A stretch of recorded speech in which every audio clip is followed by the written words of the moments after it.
Welcome back. పెద్దాయన చాలా విషయాలపై కుండబద్దలు కొడతారు. ఆయన ఎవరినైనా ఏమైనా అంటారు, ఎలాగైనా మాట్లాడతారు, ఆయన అనుకునేదే చెప్తారు. కానీ అందులో లాజిక్లు మాత్రం ఉండవు. ఏమనాలనుకున్నా ఎలాగైనా సరే ఆయన మాత్రం కుండబద్దలు కొట్టేస్తారు. తాజాగా ఆయన విజయవాడలో మీడియా సమావేశంలో అమెరికా అధ్యక్షుడు ట్రంప్ దగ్గర నుంచి ప్రధాని మోడీ వరకు, ఇక ఏపీలో చంద్రబాబు దగ్గర నుంచి పవన్ కళ్యాణ్ వరకు, డీలిమిటేషన్ దగ్గర నుంచి హిందీ భాషపై వస్తున్న వ్యతిరేకత వరకు అన్ని విషయాలపై ఆయన కుల్లా మాట్లాడారు. ఇక ఏపీ డిప్యూటీ సీఎం పవన్ కళ్యాణ్కు చాలా నాలెడ్జ్ ఉందన్న నారాయణ, ఆయనది లెఫ్ట్ భావజాలం అంటూనే జనసేన ఆవిర్భావ సభలో ప్రసంగం నిరుత్సాహపరిచిందన్నారు. జనసేన అధినేతగా కాకుండా యాక్టర్గా వ్యవహరించాడని సెటైలు వేశారు. ఎవరో రాసిన స్క్రిప్ట్ను ఆయన చదివారని, ఆ వ్యాఖ్యలు ఏవి కూడా ఆయన సొంతవి కావన్నారు. సనాతన ధర్మం గురించి పూర్తిగా పవన్కు తెలుసా అని నారాయణ ప్రశ్నించారు. డిప్యూటీ సీఎంగా ఉన్న వ్యక్తి ఇలా మాట్లాడితే ప్రజలు ఎలా అర్థం చేసుకోవాలన్నారు. పవన్ కళ్యాణ్ మంచివాడేనని, కానీ మానసిక బుద్ధి మారిపోయిందన్నాడు. పవన్ కళ్యాణ్ మాకు మంచి రెస్పెక్ట్ ఆయన చెగువేరా సంబంధించినటువంటి అంశాలపైన తీసుకొస్తుంది. ఆయన లైబ్రరీ కూడా చూశారు ఒకసారి. లెఫ్ట్ బుక్స్ చాలా ఉంటాయి, చదువుతాడు బాగానే. నాలెడ్జ్ ఉంది. నాలెడ్జ్ ఉంటే ఎలా ఆ సమయానికి ఉపయోగపడదు కదా. ఇది అంత తీవ్రవాదంగా మాట్లాడిన వాడు, నేను ఆయన ఆవిర్భావ దినోత్సవం చూశాను. ఆయన ఉపన్యాసం నేను అండ్ ఆయన సినిమా యాక్టర్ కాబట్టి స్క్రిప్ట్ ఇస్తారు, స్క్రిప్ట్ చదువుతాను అనుకోండి. దానిలో సారాంశం నమ్మినా నమ్మకపోయినా, ఇష్టం ఉన్నా ఇష్టం లేకపోయినా ఆ స్క్రిప్ట్ చదవాల్సిందే. డైరెక్ట్గా స్క్రిప్ట్ ఇస్తే ఆ స్క్రిప్ట్ చదవాల్సిందే. అదే పాత్ర పోషించాడు. ఆయన రాసిన స్క్రిప్ట్ కాదు అది. ఆయన నిజంగా స్క్రిప్ట్ రాస్తే అట్లా చెప్పడు. ఇది ఏమంటున్నాడు దాని నుంచి, చెగువేరా నుంచి సావర్కర్ దాకా వస్తుంది. సావర్కర్ సనాతన ధర్మానికి, ఇప్పుడు సనాతన ధర్మానికి సపోర్ట్ చేస్తుంది. సనాతన ధర్మం సపోర్ట్ చేయాలంటే రైతు కలగండి. పురుషులు చచ్చిపోతే ఆ చిత్తి మంటల పైన వాళ్ళ ఆవిడని చంపాలి, మహిళని చంపాలి. ఇది సనాతన ధర్మం. భర్త చనిపోతే భార్యను తీసి చిత్తి మంటలు కాల్చేయాలి. అయితే పవన్ 3 మాట కాల్చాల్సి వస్తుంది అలా ఇంట్లో వాళ్ళు. ఇటువంటి అరాచకమైనటువంటి సిద్ధాంతాన్ని పవన్ నోటి నుంచి రావడం ఏంటి? ఆయన ఒక సెక్యులర్ స్టేట్కి డిప్యూటీ చీఫ్ మినిస్టర్. అయితే ఆయన కనుసంధంలో ఉన్నాడు, మోడీ కనుసంధంలో ఉన్నాడు.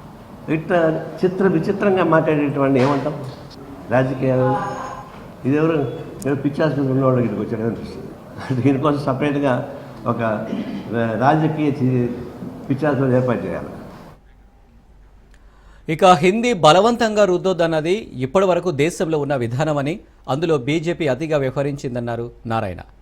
దేశంలోని అనేక రాష్ట్రాల్లో అక్కడ భాషలకు గుర్తింపు ఉందని, కానీ హిందీని బలవంతంగా రుద్దాలని చూడటం కరెక్టు కాదన్నారు. నాడు ప్రధానిగా పనిచేసిన పీవీకి 18 భాషలు వచ్చాయని, సిపిఎం కార్యదర్శిగా పనిచేసిన సీతారాం యేచూరికి 12 భాషలు వచ్చన్నారు. భాష అన్నది ఎవరిని స్వేచ్ఛకు వారిని వదిలిపెట్టాలన్నారు. హిందీ భాషను అధికార భాషగా పెట్టాల్సిన చెప్పడం వల్ల సమస్య వచ్చింది. జాతీయ భాషను గుర్తించి జాతీయ స్థాయి రాష్ట్రాల్లో దీన్ని కంపల్సరీ చేయడానికి ఒక ప్రయత్నం. అది ఇష్టంగానే తెలియజేస్తుంది. అంటే ఒక భాష ద్వారా ఒక ప్రాంతాన్ని, ఒక రాష్ట్రాన్ని, ఇంకో భాషని అనగొట్టడం కష్టంగా.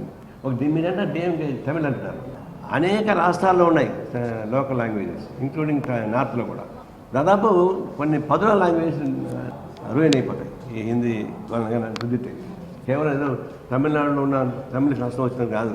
భారతదేశంలో అనేక రాష్ట్రాల్లో ఉన్న అస్సాం వరకు అన్ని రాష్ట్రాల్లో అంటే భాషలు కూడా ధ్వంసం అయిపోతాయి.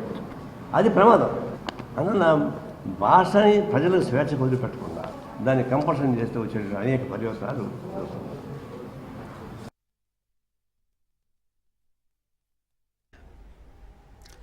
దేశంలో సౌత్ నార్త్ అనే భేదాలతో విడిపోయే ప్రమాదం ఉందన్నారు. భవిష్యత్తులో రాజ్యాంగాన్ని కాపాడాల్సిన అవసరం అందరిపైన ఉందన్నారు. డీలిమిటేషన్ జరిగితే భారీగా సీట్లు పెరగవన్నారు. కుటుంబ నియంత్రణ పాటిస్తే తక్కువ సీట్లు, పాటించకుంటే ఎక్కువ సీట్లు వస్తాయంటున్నారు. చంద్రబాబు ఇప్పుడు 3 ఆ పైన కనండి అంటున్నారని, స్త్రీలు యంత్రాలు కాదని ఇది అసంబద్ధమైన విధానమన్నారు. మోడీ మీద కోట్లాడలేడని, వ్యతిరేకించలేడన్నారు. ఇష్టం ఉన్నా లేకున్నా మోడీతోనే చంద్రబాబు కలిసి నడవాల్సిన పరిస్థితి ఉందన్నారు.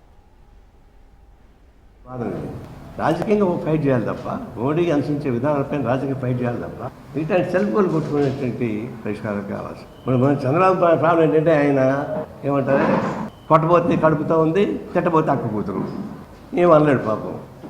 ఆయన దానిలో మోడీని సపోర్ట్ చేయాలా, మోడీ విజయాన్ని ఆయన అమలు చేయాలా, ఇష్టం ఉండే లేకపోయినా. కాబట్టి ఆయన ట్యూన్తో రాగం చేస్తూ ఉన్నాడు. అంటే కంపల్సరీ తప్పనిసరి పరిస్థితుల్లో ఇష్టం ఉన్నా లేకపోయినా మోడీ పలుకుల్ని పలకాల్సిన పరిస్థితికి చంద్రబాబు నెట్టబడ్డాడు. ఆయన మీరు నెట్టబడ్డాడు. జనానికి మిస్యూజ్ చేస్తున్నారు. ఇప్పుడు తమిళనాడు రేపు 22వ తేదీ మీటింగ్ జరగబోతుంది. అంటే మోడీ ప్రభుత్వం కానీ ఈ పద్ధతిలో భాష పైన, సీట్ల పెంపుదల పైన ఇట్లాంటి దుశ్చర్యలు తీసుకుంటే దేశం విడిపోయే ప్రమాదం. సౌత్ వర్సెస్ నార్త్ వచ్చే ప్రమాదం.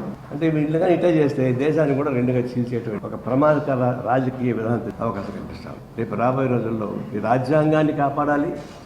రాజ్యాంగాన్ని ప్రమాదం చేసేవారు ప్రతిపక్షాలు కాదు, అర్బన్ నక్సలైట్ రూరల్ నక్సలైట్లు కాదు, స్వయాన ఆర్ఎస్ఎస్